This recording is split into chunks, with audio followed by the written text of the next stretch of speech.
സേതു ഇപ്പോൾ കാര്യവട്ടത്തേക്ക് എത്തുകയാണ്. ഈ വിലാപയാത്ര കാര്യവട്ടത്തേക്ക് എത്തുകയാണ്. വലിയ ആൾക്കൂട്ടമാണ് ഈ ഭാഗത്തൊക്കെ ഇപ്പോൾ കാണുന്നത്. ഏറ്റവും പ്രധാനപ്പെട്ടത് നമ്മൾ തുടക്കത്തിൽ കുറച്ച് മനുഷ്യരായി വന്നു ചേർന്ന് ഇപ്പോഴത് ഒരു നാടൊന്നാകെ, ഈ നഗരം ഒന്നാകെ വന്നു ചേരുന്നതാണ് ഈ ദൃശ്യങ്ങളിൽ കാണുന്നത്. ഇപ്പോൾ കാര്യവട്ടം ജംഗ്ഷനിലേക്കാണ് ഈ വിലാപയാത്ര എത്തുന്നത്. കാര്യവട്ടം ജംഗ്ഷൻ നമ്മൾ നേരത്തെ തന്നെ കണ്ടു. അത്രയും അധികം ആളുകൾ അവിടെ ഇതിനോടകം തന്നെ എത്തിയിട്ടുണ്ട്. ഒപ്പം ഈ വിലാപയാത്രയ്ക്കൊപ്പം ഈ സെക്രട്ടേറിയറ്റ് തൊട്ട് നടന്ന മനുഷ്യർ ഒരുപാട് ഉണ്ട്. അത് കൂട്ടമായി ചേർന്ന് വലിയ ഒരാൾക്കൂട്ടമായി, ഒരു ജനസാഗരമായിട്ടാണ് ഈ വിലാപയാത്ര ഇപ്പോൾ കാര്യവട്ടത്തേക്ക് കടക്കുന്നത്. അതിനുശേഷമാണ് കഴക്കൂട്ടം ജംഗ്ഷൻ ഉള്ളത്. കഴക്കൂട്ടം ജംഗ്ഷൻ എന്ന് പറയുമ്പോൾ നമ്മൾ ഇതുവരെ പ്രതീക്ഷിച്ച ആൾക്കൂട്ടമല്ല. അവിടെ അത്രയും അധികം ജനസാഗരം ഇതിനോടകം തന്നെ നിറഞ്ഞു കവിഞ്ഞു. തിരുവനന്തപുരത്ത് VS-ന് കിട്ടുന്ന ഏറ്റവും വലിയ അന്ത്യാഭിവാദ്യം അത് കഴക്കൂട്ടത്തായിരിക്കുമെന്ന് അത് ഒരു നോട്ടം കണ്ടു കഴിഞ്ഞാൽ നമുക്ക് മനസ്സിലാകും. അങ്ങനെ ആ ഓവർ ബ്രിഡ്ജിന് താഴെയൊക്കെ ആളുകൾ നിറഞ്ഞു നിൽക്കുന്നതാണ് കാണുന്നത്.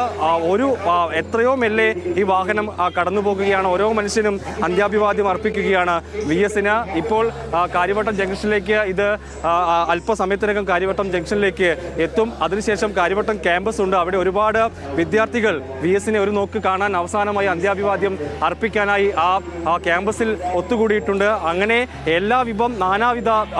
നാനാ വിഭാഗക്കാരായിട്ടുള്ള ആളുകൾ VS-ന് വേണ്ടി അന്ത്യാഭിവാദ്യം അർപ്പിക്കുന്ന കാഴ്ച തിരുവനന്തപുരത്തുന്നുണ്ട്. തിരുവനന്തപുരം VS-ന്റെ തട്ടകമായിരുന്നു. VS-ന്റെ കർമ്മമണ്ഡലമെന്ന് ഭരണപരമായിട്ടൊക്കെ VS ഏറ്റവും കൂടുതൽ കാലം ചെലവിട്ട നാടെന്ന് തിരുവനന്തപുരത്തെ പറയാം. ആ നാട്ടിൽ VS-ന് ഏറ്റവും അർഹിച്ച ഒരു അന്ത്യാഭിവാദ്യത്തോടുകൂടി തിരുവനന്തപുരം അദ്ദേഹത്തെ യാത്രയാക്കുകയാണ്. അത് കഴിഞ്ഞ് ആറ്റിങ്ങൽ ഉൾപ്പെടെയുള്ള തിരുവനന്തപുരത്തിന്റെ ഭാഗങ്ങളുണ്ട്. അതിനുശേഷമായിരിക്കും കൊല്ലം ജില്ലയിലേക്ക് കടക്കുക. അത് ഏകദേശം ഇപ്പോൾ തന്നെ സമയം ഒരു 5 മണിക്കൂറിലേറെ പിന്നിട്ടിരിക്കുകയാണ്. ഏകദേശം ഒരു 12 കിലോമീറ്റർ മാത്രമാണ് ഈ 5 മണിക്കൂർ കഴിയുമ്പോഴും ഈ വിലാപയാത്രയ്ക്ക് പിന്നിടാൻ കഴിഞ്ഞിട്ടുള്ളത്. 5 മണിക്കൂർ കൊണ്ട് 12 കിലോമീറ്റർ ആണെങ്കിൽ ഇത് നാളെ എപ്പോഴായിരിക്കും ആലപ്പുഴയിലേക്ക് എത്തുക എന്നുള്ളത് അപ്രവചനീയമാണ്. അത്രയും വലിയ ജനസാഗരം VS-ന് ഏറ്റവും ആദരിക്കുന്ന, ഏറ്റവും അന്ത്യാഭിവാദ്യത്തോടെ, ഏറ്റവും വൈകാരികമായി വികാര വായ്പോടെ VS-നെ യാത്രയാക്കുകയാണ്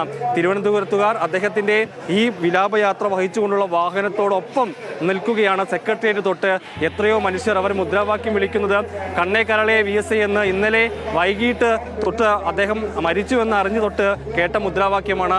അത് നിലയ്ക്കാതെ ഒരു പ്രവാഹമായി തുടരുകയാണ്. ഇപ്പോഴും അല്പസമയത്തിനകം ഈ വിലാപയാത്ര കാര്യവട്ടം ജംഗ്ഷനിലേക്ക് എത്തും. അവിടെയും നേരത്തെ നമ്മൾ കണ്ടതാണ്, വലിയ ഒരാൾക്കൂട്ടം VS-ന് വേണ്ടി കാത്തു നിൽക്കുന്നുണ്ട്. VS-നെ അവസാനമായി ഒരു നോക്ക് കാണാൻ, അന്ത്യാഭിവാദ്യം അർപ്പിക്കാൻ. നമ്മൾ നേരത്തെ ഒക്കെ പറഞ്ഞു, കഴിഞ്ഞ 6 വർഷമായി VS-നെ കണ്ടിട്ടില്ല. മലയാളികൾ എന്നും ഇടപെട്ട, അവരുടെ രാഷ്ട്രീയ ഒക്കെ സ്വാധീനം ചെലുത്തിയ ഇത് 6 വർഷം എന്താണ് കഴിഞ്ഞ 5 കൊല്ലത്തിൽ കൂടുതൽ അദ്ദേഹം പൊതുവേദിയിലൊന്നുമില്ല, എന്തെങ്കിലും തരത്തിലുള്ള രാഷ്ട്രീയ ഇടപെടലുകൾ നടത്തിയിട്ടില്ല. എങ്കിൽ പോലും എത്രത്തോളം ശക്തമായി VS ആളുകളുടെ ഹൃദയത്തിലുണ്ടായിരുന്നു, മനസ്സിലുണ്ടായിരുന്നു എന്നത് തന്നെയാണ് ഈ ജനക്കൂട്ടം, ഈ മുദ്രാവാക്യങ്ങൾ, ഈ കണ്ണീര്. വഴിയോരത്ത് എല്ലാം ആളുകൾ കാത്തു നിൽക്കുന്നു. ഇപ്പോൾ കഴക്കൂട്ടത്ത് വലിയ ജനാവലിയാണ് അദ്ദേഹത്തിൻ്റെ വിലാപയാത്രയ്ക്കായി കാത്തു നിൽക്കുന്നത്. ഇപ്പോൾ കാര്യവട്ടത്ത് എത്തിയിട്ടേ ഉള്ളൂ. കാര്യവട്ടം ക്യാമ്പസിൽ നിന്നുള്ള വിദ്യാർത്ഥികൾ ഇപ്പോൾ അന്ത്യാഭിവാദ്യം അർപ്പിക്കാനായി അവിടേക്ക് എത്തിച്ചേരുന്നുണ്ട്. നമുക്കതിൻ്റെ ദൃശ്യങ്ങളിൽ തന്നെ കാണാം. SFIയുടെ കൊടിയൊക്കെ നമുക്ക് വിഷ്വലിൽ കാണാം.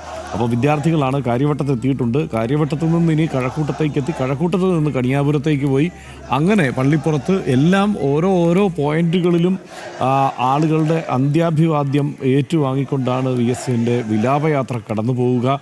വലിയ ജനാവലി ഇപ്പോൾ തന്നെ ഉണ്ട്. തീർച്ചയായും ഇത് ആവർത്തിച്ച് പറയേണ്ടി വരുന്നു എന്നുള്ള ഒരു കുഴപ്പമേ ഉള്ളൂ ഈ ആൾക്കൂട്ടത്തെക്കുറിച്ച്. പക്ഷേ ആ ആൾക്കൂട്ടം അങ്ങനെ തന്നെ തുടരുന്നു എന്നതാണ് യാഥാർത്ഥ്യം. എന്തായാലും പല കാലങ്ങളിലായി എല്ലാത്തരം മനുഷ്യരുടെയും ജീവിതത്തിൽ ഏതെങ്കിലുമൊക്കെ തരത്തിൽ ഇടപെട്ട ഒരു നേതാവ് എന്ന നിലയ്ക്ക് VS അച്യുതാനന്ദൻ എല്ലാ കാലത്തും മലയാളം ഉള്ളിടത്തോളം, കേരളം ഉള്ളിടത്തോളം ഓർമ്മകളിൽ നിറഞ്ഞു നിൽക്കും എന്ന് ഉറപ്പിക്കുന്നതാണ് അദ്ദേഹത്തിൻ്റെ അന്ത്യയാത്രയും.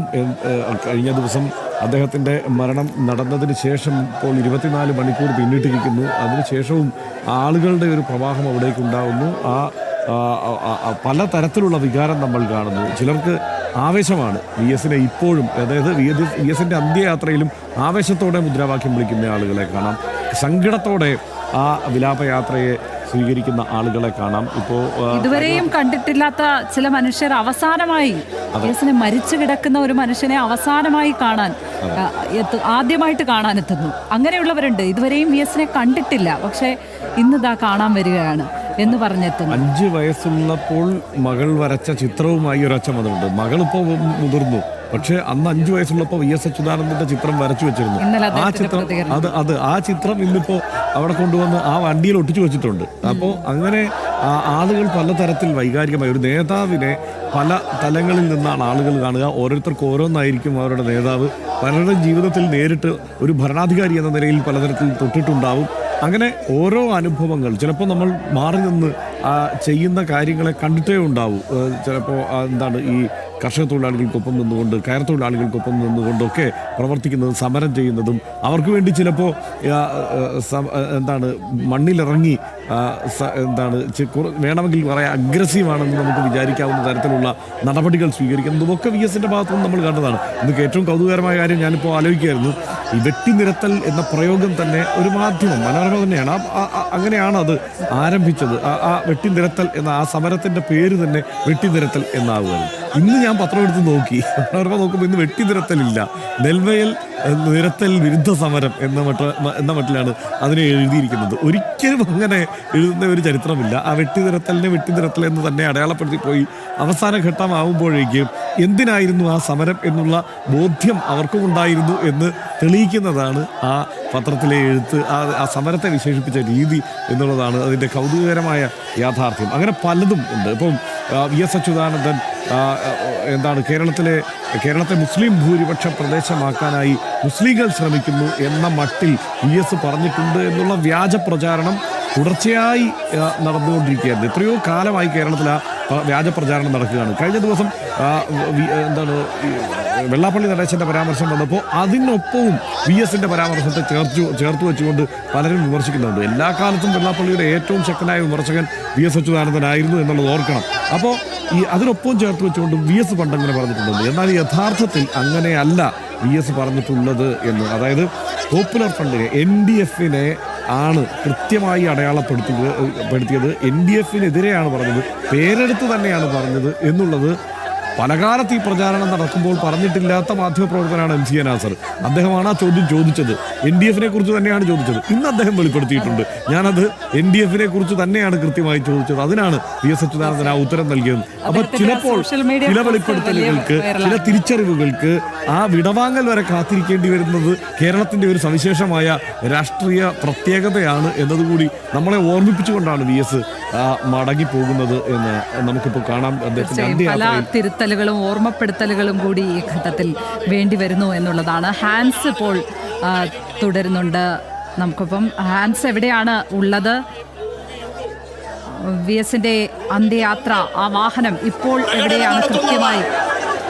അവിടെ നിന്നും മാറുക, റോഡ് തടസ്സപ്പെടുത്താതിരിക്കുക,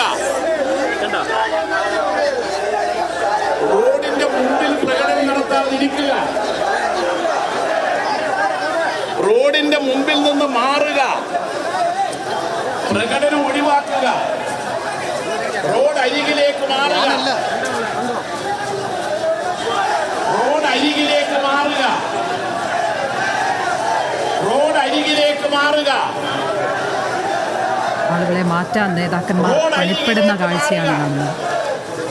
അതായത് ഒരു പ്രകടനത്തിൻ്റെ സ്വഭാവത്തിലാണ് ഇപ്പോൾ പ്രത്യേകിച്ച് കാര്യവട്ടം ക്യാമ്പസിൻ്റെ പരിസരത്തേക്കൊക്കെ എത്തിയപ്പോൾ കൂടുതൽ ആളുകൾ, മാത്രമല്ല കഴക്കൂട്ടത്ത് വലിയ ജനാവലിയുണ്ട്. അവരെല്ലാവരും